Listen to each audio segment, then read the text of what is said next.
In this video, we are going to do section 2.18, which starts on page 240, and you are definitely going to need a calculator for this one, so make sure you have a calculator handy. Consider this formula from physics, which gives the time t for a full cycle of a pendulum swing. In other words, the time it takes the pendulum to travel back to its starting point from when it is released. L represents the length of the pendulum in feet, and g is the acceleration due to gravity, which is 32.2 feet per second squared. So we're going to be working with this formula here, and anytime you're working with a formula, you really have to understand what all the variables mean. So let's make sure we do that before we go on here. We could skip to question 2 here. It says which objects in the equation are constant and which vary. Let's talk about that because that gives us the variables. So we have a pendulum, and there's one of these in building 18 at school if you've ever seen it. You know, it's like a pendulum that's going to swing back and forth. It's going to swing back and forth like this.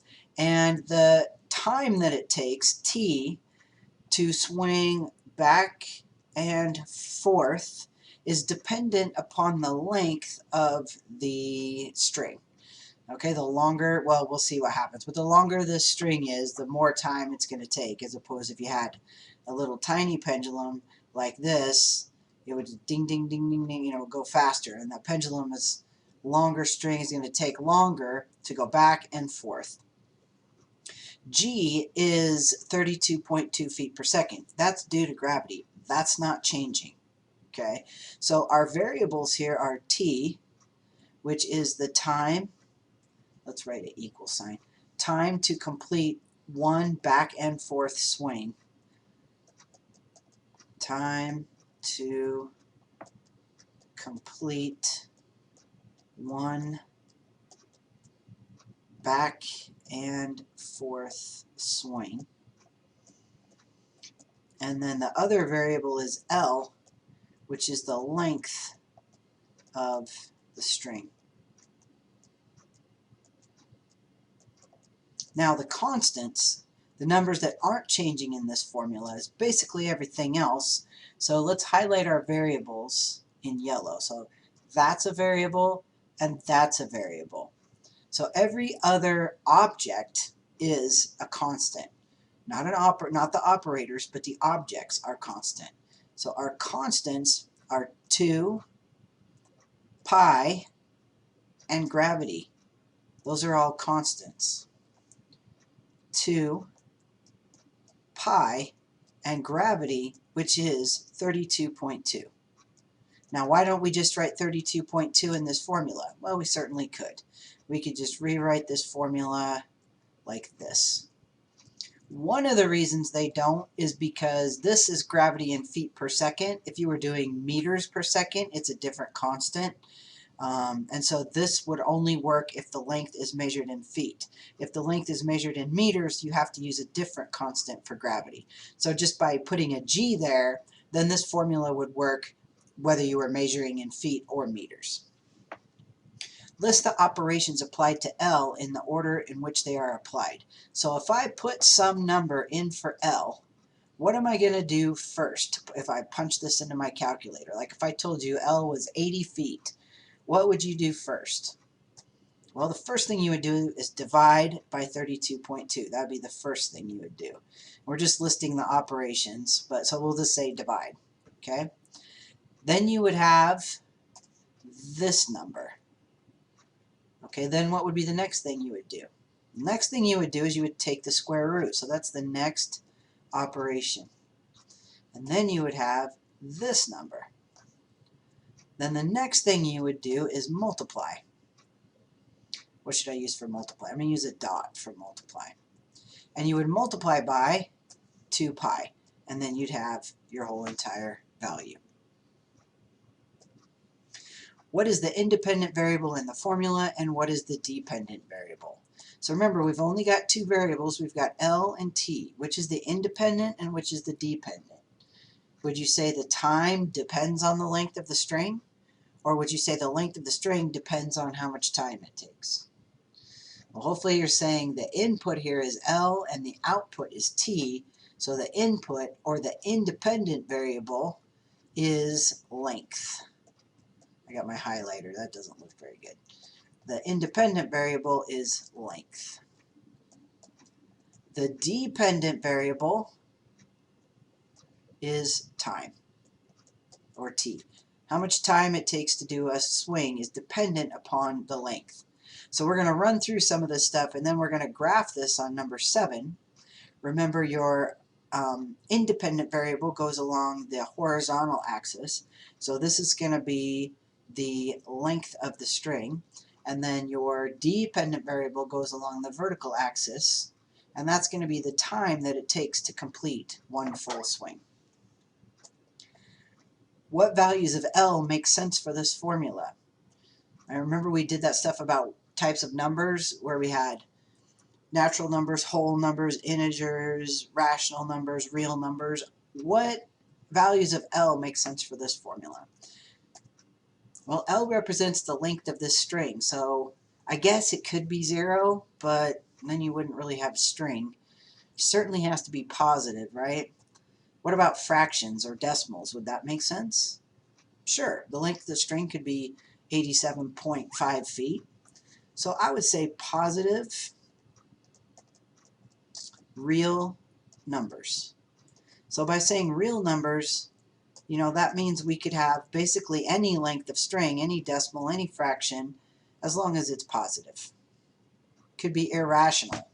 That would be fine. Remember, an irrational number is non-repeating and non-terminating. So the length of the string could be 10.242242224, etc. feet.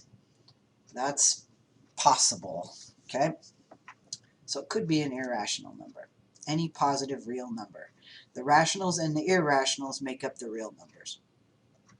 Calculate the time if the string length is 5 feet. Show all the steps, including the units. So this is where we're going to get our calculator going.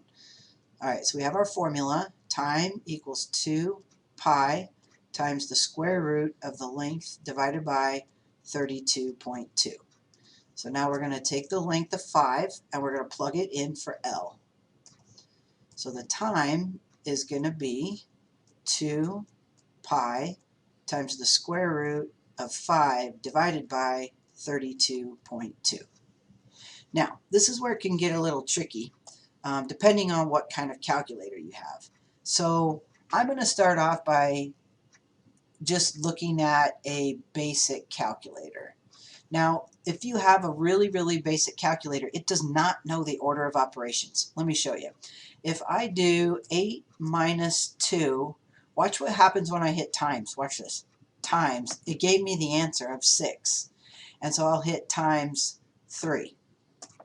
Okay, so look, 8 minus 2 times 3. This calculator did not do the order of operations. I should have done the 2 times 3 first and got 6. And 8 minus 6 is 2. This calculator just did left to right. Okay, so if you have a basic calculator, I'll show you how to do this computation, but we're going to have to be mindful of the order of operations. If you have a scientific calculator, most of those will do the order of operations. If I do 8 minus 2 times, notice it didn't give me the answer yet, 3 until I hit equals, it did the order of operations. It did the 2 times 3 first, and then did 8 minus 6. Now some of you might have a fancy calculator like this, where you could just type in 8 minus 2 times 3. This is and then enter. This is a TI-83 calculator. And the way you input into that is going to be different than some of the others. So let me go through this for each calculator and make sure that you can get the right answer. And we're going to do this calculation. So if I have a standard calculator that does not know the order of operations, I have to do stuff in order. So the first thing I'm going to do is 5. Oh, where'd my calculator go? Lost it. 5 divided by 32.2. I get that answer. Okay, so this answer on the screen is the 5 divided by 32.2. Now I want to take the square root of that. So I hit my square root button, and then I hit, did it take the square root? I think I can hit equals, no, what did it do? See, this is where it can get tricky. Let's try it again. 5 divided by 32.2 equals, okay, now I'm going to take I want to take the square root of that answer. Alright, that's good. See, it took the square root of that. Now I want to times by 2 pi. Notice this calculator doesn't have a pi button, so I'm going to have to go times 2, and I can do times 3.14. The order doesn't matter because it's multiplication, and I'll just use 3.14 for pi. So, it doesn't say where to round here. Let's just go 2.47. T equals 2.47, and this would be seconds because this is time. Alright, let's try it with the scientific version. So with the scientific version, I should be able to punch this in all at once. Let's see. Now this square root button on this calculator is pretty finicky, so I think even with this one I would go 5 divided by 32.2, get that answer, take the square root of it. This is pretty much the same way I did on the other basic one. This calculator is not great. Yours might be different. It might be we still got the same answer. More like this one where you can see, where you can see everything on the screen. What I'm showing you here is a fancy graphing calculator, but a lot of the scientific calculators now show on the screen like this is showing. So 2, and then it actually has a pi button, times the square root. Where's my square root button here? There it is. On this calculator, it's above the x squared. So I got to go square root of 5 divided by 32.2, enter, and we get the 2.475. Now, this answer is slightly different than the other one we got because I used pi instead of 3.14. Remember, the other answer we got here was 2.47, but this came out to be 2.475, which would round up to 2.48. So depending on what you use for pi, it's really an approximation, 2.47, 2.48 seconds. And we're going to talk about approximating in the next video. So hopefully you got that answer somehow on your calculator. That's the main thing. Because what we're going to do now is we're going to fill out this crazy table. Okay, so we just filled it out. We just did it for 5 seconds, and we got it says round each answer to 2 decimal places. I'll put in the 2.48.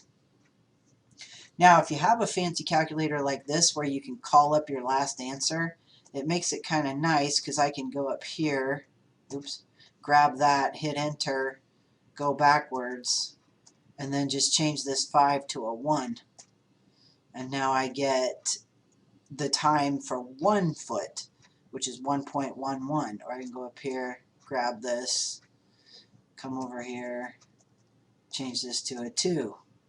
If you have a way to pull up your last answer, the other way to do that on this calculator is entry. You might Google that for your own calculator. If I go second entry, it pulls up the last thing I did, and then I can just go and just change, especially if it's just a little change. And I start getting these values that I need. Alright guys, pause the video and complete that entire table. Alright, so I filled in most of this table, but I'm going to have you do the ones that I left blank just to make sure that you're doing them. So check what I have, see if it makes sense. If you didn't get those numbers, you're going to have to pause the video and go back and try to figure out your calculator. And then the next thing that we're going to do is we are going to graph this stuff out. Alright, so here we've got the time and here we've got the length. So we've got lengths from 1 to 20.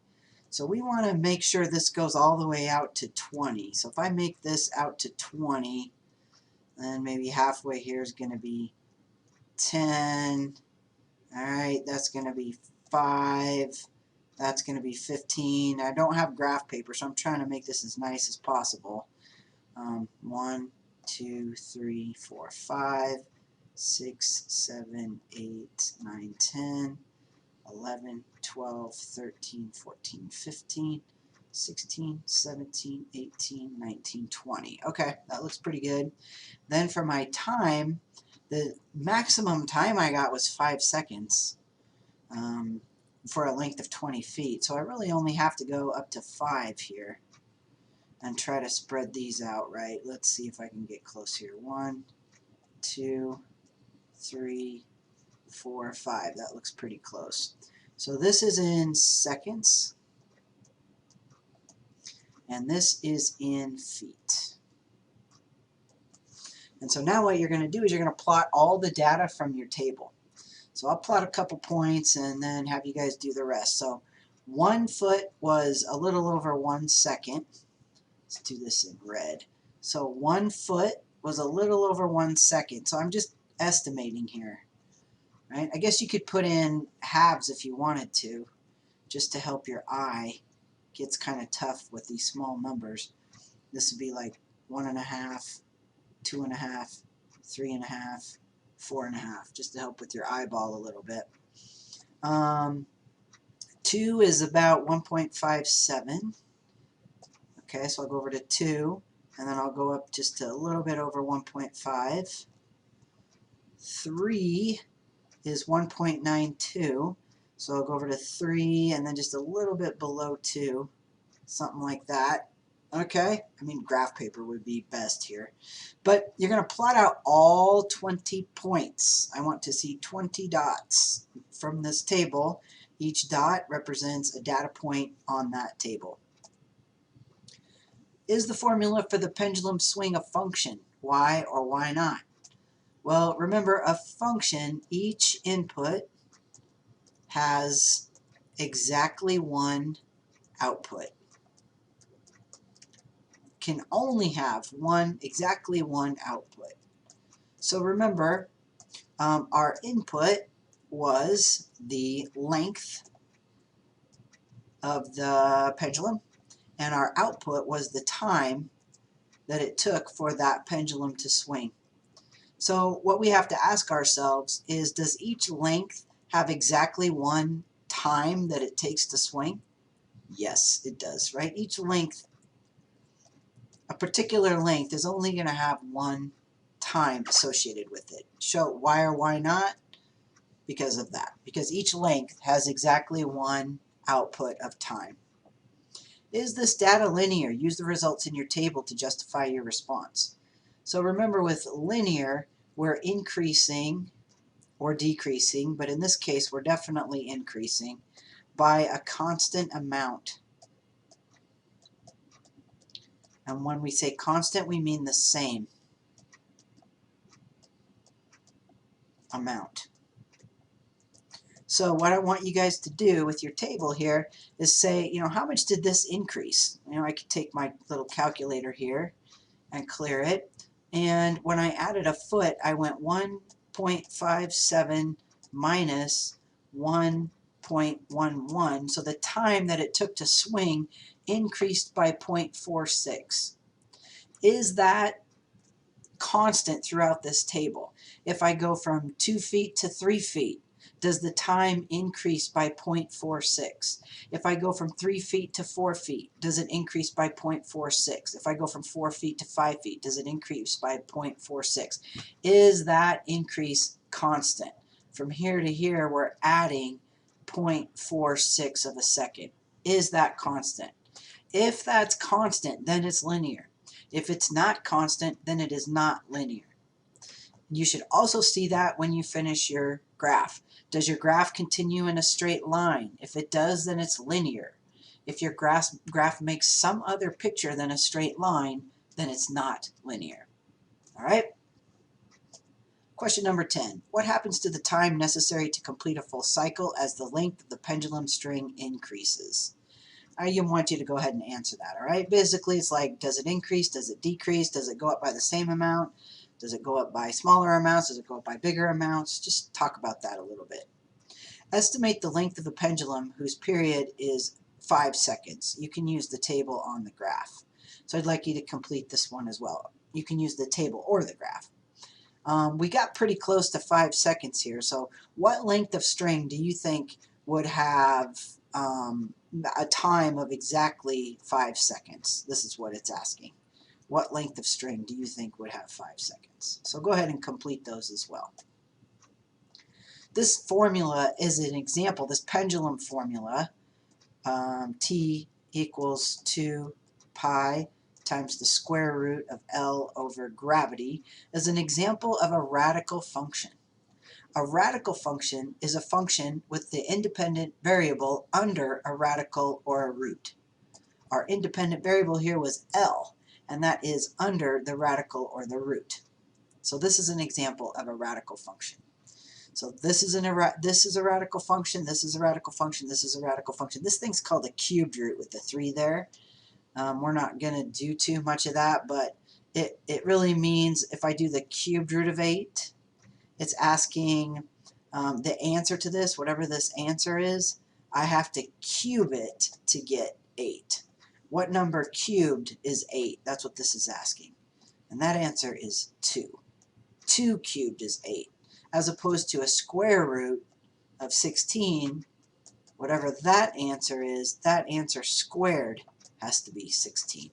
And there's 4th roots and 5th roots, and you can keep going.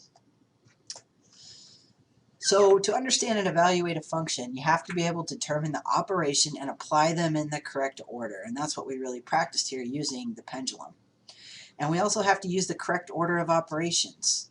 We had to do the division, and then we had to do the square root in order to evaluate this function. So later in the course, we're going to be solving a formula, and in the course, this is really in cycle 3 and cycle 4, we're going to be solving a formula for a specific variable. And in order to do that, the first step is going to be understanding the operations involved in the formula and the order they're implied so we can undo those.